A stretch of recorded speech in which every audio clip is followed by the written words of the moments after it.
Some of y'all just take anything.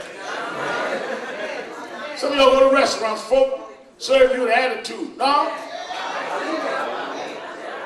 People got bad attitude with me. First thing I want is a waitress with a good attitude. If you didn't want the job, you should apply for something else. Don't be taking that out on me.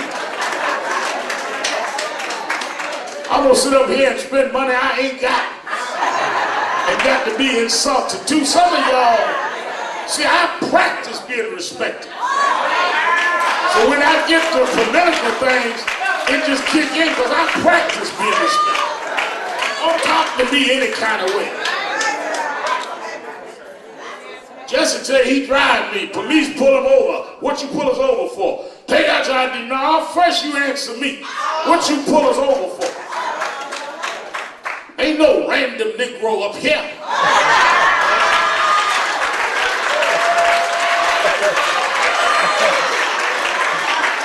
You got to have a reason to ask us for ID. Oh, Reverend, I didn't see you. Well, you see me now. Now, what you pull me over for? Practice self-respect. Because once you condition yourself to being disrespected, it will continue as part of your personality in all things.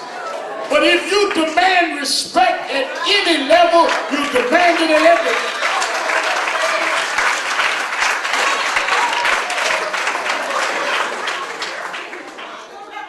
Lady said, meet up there. Well, you know, New York Post thing didn't bother me that much. Good, it bothered me. So you just get on out my way and let me go on to my mouth. It's all right with you, good. It ain't all right with me. Like I got to get somebody else's permission to get insulted. Just like this whole thing I discussed it last week on tablets. I'm going today down south. Tomorrow's the annual march across the Edmund Pettus Bridge in Selma, where every year we go and reenact the march. Why? Because if it had not been for that march, where Hosea Williams and John Lewis were beaten, we would not have gotten the Voter Rights Act of '65 and the renewal 3 times since then. Let me explain something to y'all. This is where the media won't tell the real story. They will now concede, well, the Voting Rights Act led to Obama. No. The Voting Rights Act and then those that fought, like Larry Young and I, to renew it 3 times. Because any one of those times that the act came up for renewal, if it had not been renewed, he still wouldn't have been president. See, what the game they're trying to play is like we went from Martin Luther King 68 to Obama 08 and nothing happened 40 years in between. That is not true. In those 40 years, there were leaders and activists that not only added to the laws of racial profiling, corporate discrimination, affirmative action, they also had to fight to maintain the laws that King and them put on the books. There was no law put on the book in the 60s that Reagan and them didn't try to overturn in the 80s.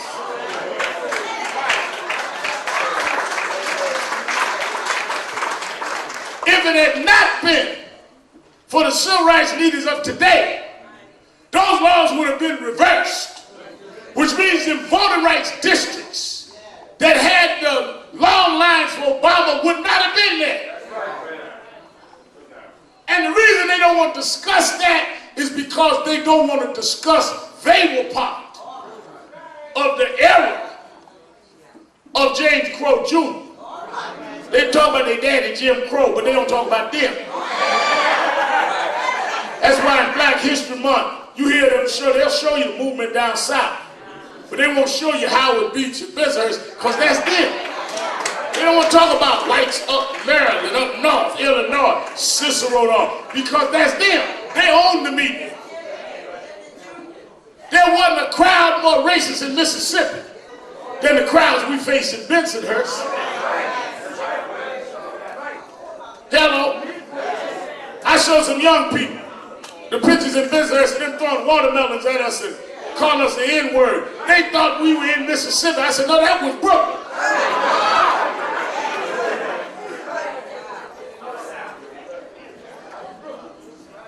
But they act like that didn't happen. And if we don't control the media, you will not tell your story.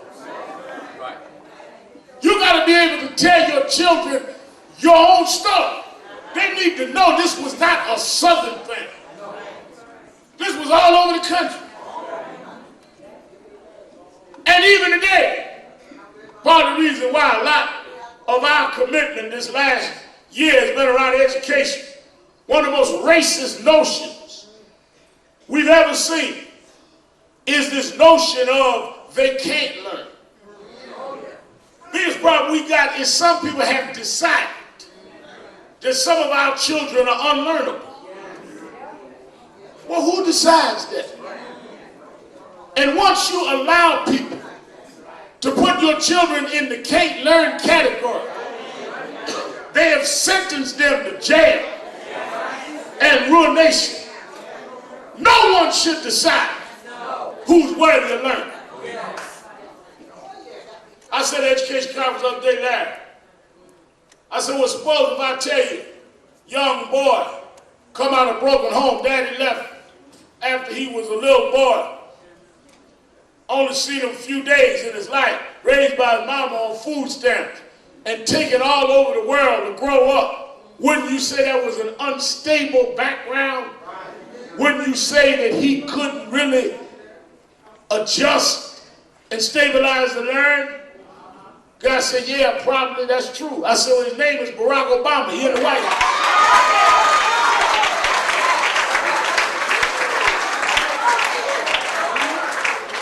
Thank God his mama didn't believe what you believe, that he can't learn,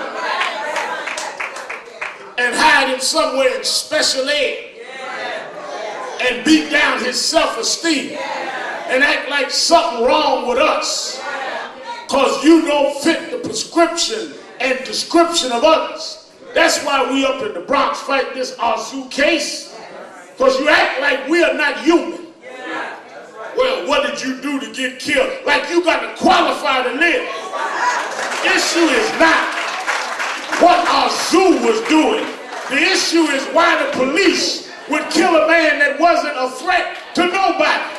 Don't try to make the victim the victimizer. They're going to kill Arzu and ask him how many drinks did he have. No, how many drinks did the officer have? Arzu didn't shoot nobody.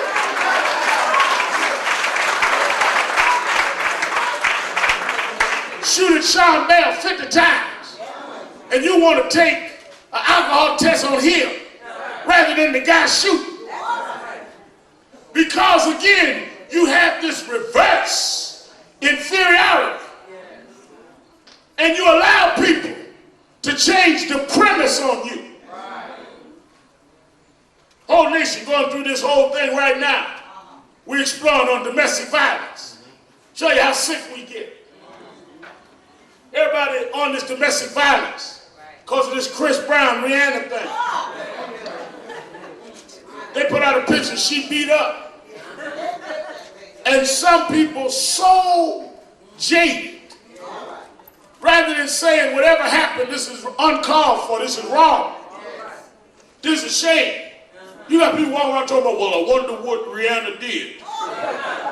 Whatever she did, it ain't got no justification for a man to put his hand on a woman.